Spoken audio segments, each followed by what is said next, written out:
Good afternoon, everyone. Massive floods Afar, Ethiopia. Worst floods the region's ever seen.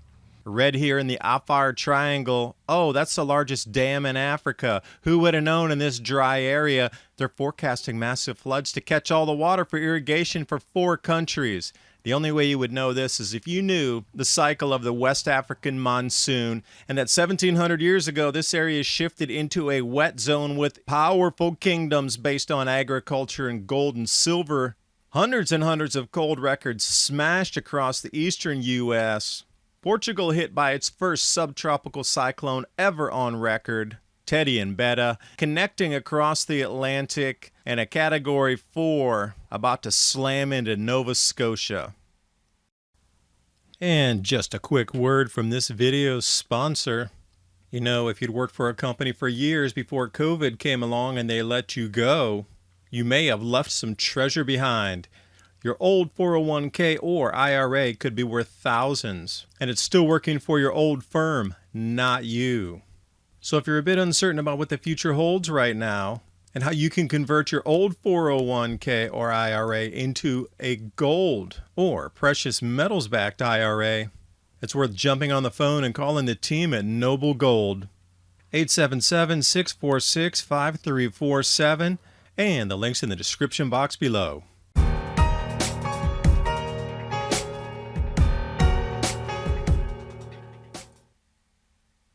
And if you follow this channel for any length of time, you know it's all about the food, how much food we can grow, shifting agricultural zones across the planet, and how we as a species are going to have to, or try to keep up with that. Notice here in the Sudan how far the agriculture extends in off the river. The only lifeline to water to those fields is from the river. Now, if this were to increase with above ground rainfall and then tapping the Nubian aquifer, how far could it go out into the desert? Well, first you're going to need electricity to do that, and then you're going to need more massive water inflows. Case in point, Afar, Ethiopia, largest floods the region has ever seen. Minimum of 100,000 acres crop damage. But this amount of water is unprecedented in this particular region, which makes me question, why would they build Africa's largest dam in this very driest spot, the Afar Triangle, unless you knew the weather patterns were going to shift. The climate was going to shift over Africa. Whoever knew this, International Monetary Fund, billions of dollars flowing into the project, how'd they know they would be able to fill it and generate electricity with that? Intense flooding gives you an indication from the bone-dry desert into massive raging flood washing cars off of roads. And ask yourself, how deep is that water where the woman's swimming through there? Not to mention those crossing what would have been non-streams now turning into small rivers. Now, to give you an indication where this area is on the map and why this is such a pivotal part of the entire shift to turn North Africa into one of the largest grain-growing belts on the planet moving in through the rest of the century, the Grand Ethiopian Renaissance Dam, right at the edge of the Sudan. Topographic map shows you exactly where it is. It matches exactly with that most ever recorded rainfall. Now, looking over the landscape with the dam under construction, who would have ever thought that you would have enough water from this regular river here to fill up Africa's largest dam for hydroelectric? Crystal ball they have, and look, it's already filling. How full will it go? To full capacity in just a couple of years. This gives you a better indication of how the topography is funneling the water in there and how they intend to dam up this entire area, with 5 more dams as well. Now, who would have ever thought in this dry area that you would put even 5 dams there and catch all the water? Wow. Soothsayers, unless you had hidden knowledge about the cycles of our planet. Scenario 1 is what most people envision of the massive amount of water that could be captured in a desert. Scenario 5 is what they envision with this dam. How did it go from Scenario 1 to Scenario 5 without so much rainfall? Who would have ever thought the climate would have shifted over? Well, the planners for all these dams, obviously, that are getting funding from the World Bank, but that goes into the esoteric societies, and what do they know in the hidden knowledge of the cycles of the planet? Cycles of the cloud cells, cycles of the jet streams, cycles of the West African monsoon, turning deserts back into grasslands, forests, and verdant fields. Our high atmosphere is definitely changing, and this is the catalyst for more North African rainfall. specifically summer Sahel rainfall. More moisture is pulled all the way in, clear over to Djibouti and Eritrea. Now, jumping back in history, we see Aksum, massive kingdom, to the height of power in this area. It took over after the Romans collapsed. You know why? Standard weights and measures that they never deviated from: gold and silver coinage, along with agriculture and the incense root from the frankincense grown across Yemen and the trade routes further into Africa. When I mean standard coinage, left side gold coin, it's all about the agriculture. That's how they rose to power, keeping the money solid and having enough food to pay the armies and keep the populace satiated for a good 400 years until around 700 AD.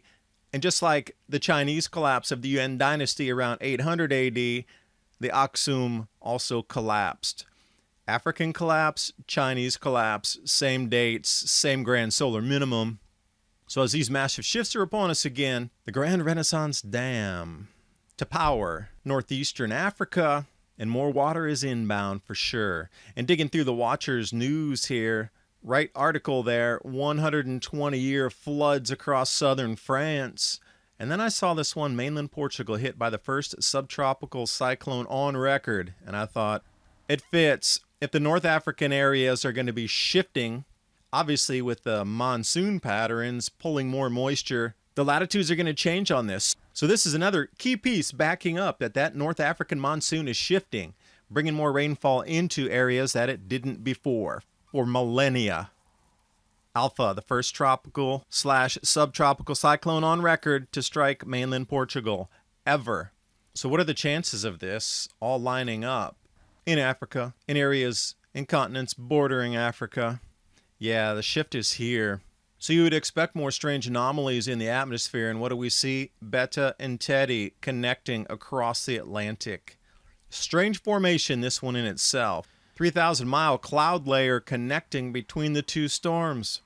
Has to be electrical in nature. And a different look at the satellite view coloration for you here. Notice the spin as that turns into a Category 4 hurricane slamming into Nova Scotia over the next couple of days. The progression and the intensification. Notice on the very periphery edge, right around New York and Vermont there, and then suddenly the density changed. How fast that changed, and look at the contouring. That is so defined. Eyewall now pushing in at Category 4 hurricane status. Please take care if you're up there. This storm's no joke rolling in. But at the same time, on Sunday, record cold across all the aqua and light aqua blue colors that you see there. Hundreds and hundreds and hundreds of cold records broken. These are all-time cold records. And when you look at the National Weather Service Eastern region, Saturday and Sunday mornings were littered with extreme new low-temperature records broken or tied. And that continued into Monday as well. So I thought, all right, well, let me just grab what they had listed out of the hundreds here.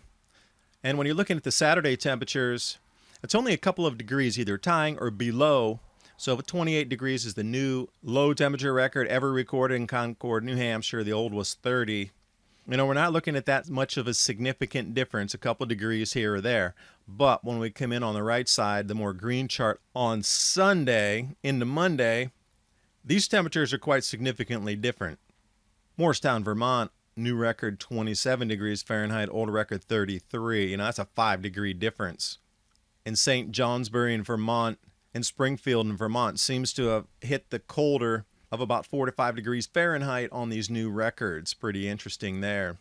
But as you can see across the planet, food's being affected. Food production, our growing seasons are shrinking. They're no longer reliable for plant and harvest dates, which means we're going to have to be more self-sufficient and grow some of our own food, as well as stock some food supplies aside for tumultuous times in case you can't get to a supermarket or the supply chain is disrupted for some period of time.